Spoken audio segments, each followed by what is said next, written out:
As we all know, life is full of ups and downs, and our money needs change too. When we're first starting out, things are generally pretty simple. We may have rent, we have to pay for our food, maybe some basic entertainment. But here's the thing, there is a big myth out there that you set your budget once or maybe once a year and then you just leave it. But that's not how it works.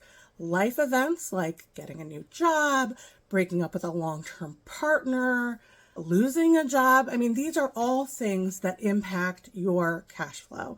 And for example, after breaking up with somebody, you may need to think about living on a single income. Maybe you were on somebody else's higher income before, or maybe you were living on two incomes.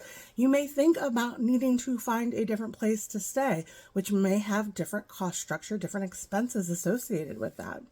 Each part of our life, from our dream vacations to aging, to adjusting to some of these big changes, means we have to look at our money differently.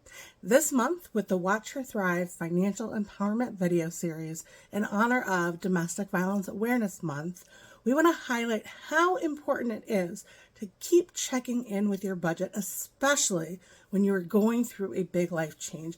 Being on top of our money helps us to feel secure. Stay in the know and be in control of your money. And if this speaks to you, follow the channel and tell others, because adapting to change isn't just wise, it is necessary for a secure financial future.